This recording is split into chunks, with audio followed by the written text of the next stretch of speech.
Voici donc le troisième épisode de cette série consacrée aux primaires aux États-Unis. Dans cet épisode, je vais revenir sur trois points. Le premier, c'est un bilan du dernier scrutin en date, celui du New Hampshire. Ensuite, m'intéresser aux deux primaires à venir. Et enfin, revenir sur un point qui est apparu cette semaine, c'est la Cour suprême des États-Unis, qui est devenue un enjeu dans cette élection. Le New Hampshire nous a appris plusieurs choses.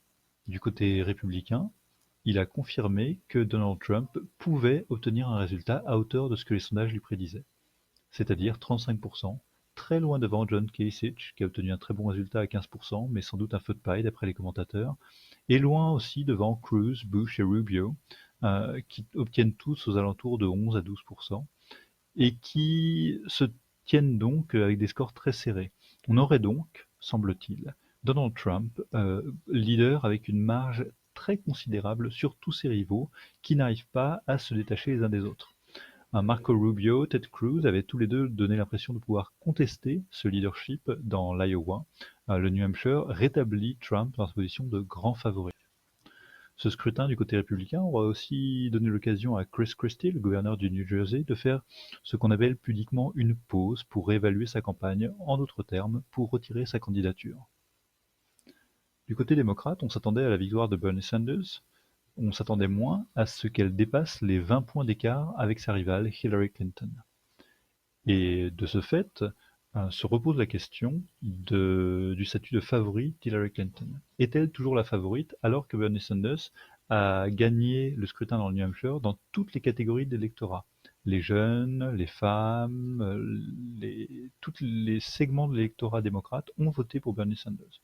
Du coup, l'argument d'Hillary Clinton, qui est son éligibilité, sa capacité à remporter l'élection présidentielle proprement dite, cet argument tient-il encore? Donc ça, on le saura dans les prochains scrutins. Les prochains scrutins, c'est très bientôt, ils auront lieu le 20 février, cette fois dans deux États différents. Côté démocrate, on sera dans le Nevada, à l'ouest des États-Unis, un État de 3 millions d'habitants environ.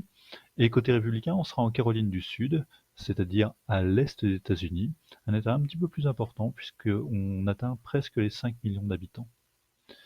Les deux partis vont également organiser les scrutins avec une organisation différente. Du côté démocrate, on retrouve un caucus, comme dans l'Iowa, c'est-à-dire des petits groupes qui se rassemblent, qui discutent, qui essayent de se convaincre et qui ensuite font remonter les résultats échelon par échelon. Donc petits groupes, comtés, etc. Ce qui veut dire d'ailleurs qu'on n'aura pas de résultat définitif sur le nombre de délégués pour chaque candidat le soir de l'élection. Du côté républicain, on a une primaire ouverte. Une primaire ouverte, c'est-à-dire une primaire dans laquelle tout le monde peut voter, et pas seulement ceux qui se déclarent comme étant affiliés ou sympathisants du parti républicain.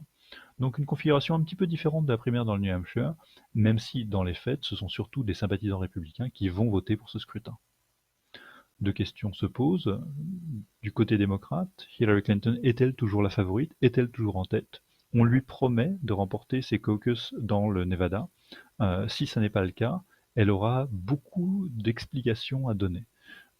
Du côté républicain, c'est plus simple. On annonce Donald Trump aux alentours de 40%, écrasant ses rivaux. S'il atteint ces niveaux-là, il sera difficile à rattraper, à part peut-être par Ted Cruz dans le sud dans les semaines à venir, puisque Ted Cruz est le gouverneur est un sénateur du Texas. Cela étant, ces deux primaires ont été éclipsées par une nouvelle question qui est apparue dans la campagne cette semaine, la Cour suprême des États-Unis. Alors, la Cour suprême des États-Unis existe indépendamment de l'élection présidentielle, mais elle a perdu un de ses membres. Ce membre, c'est Antonin Scalia, qui était un des membres les plus conservateurs de la Cour.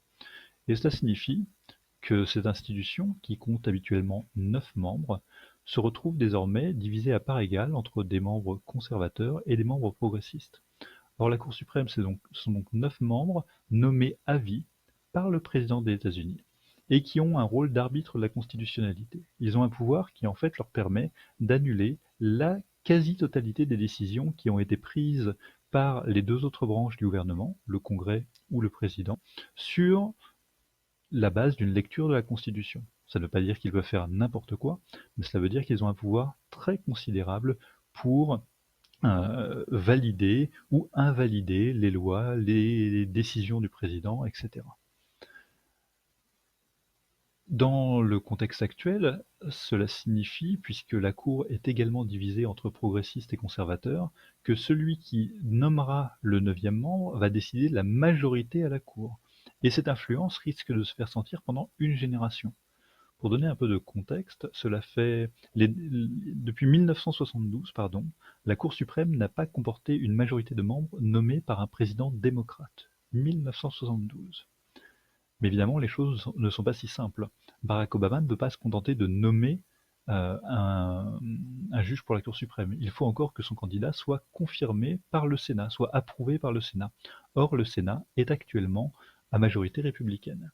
Et donc, le débat qui est apparu dans le processus électoral concerne l'identité du président qui devra nommer ce juge. La Constitution laisse à penser que c'est Barack Obama, président titre, un président encore actif pendant près d'un an, qui doit nommer ce juge. Les républicains ne sont pas d'accord et estiment qu'en cette année électorale, il faut attendre qu'un nouveau président soit élu. Or, ils ont les moyens de bloquer la nomination d'un membre à la Cour suprême et semblent être prêts à le faire indépendamment du profil du juge que pourrait choisir ou proposer Barack Obama.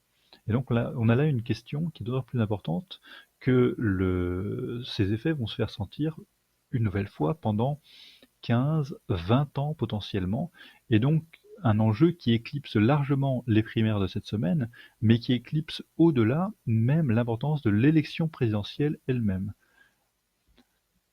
Et on se retrouve donc, en cette période de primaire, à voir ce processus électoral éclipsé et à voir surtout la question lancinante de l'identité du prochain président remplacée par un retour sur le président en titre dont on avait un peu oublié le rôle, l'importance et l'existence, Barack Obama, qui va très certainement engager sur ce point un bras de fer avec les républicains, et ce bras de fer va devenir indéniablement un enjeu majeur de la campagne des primaires.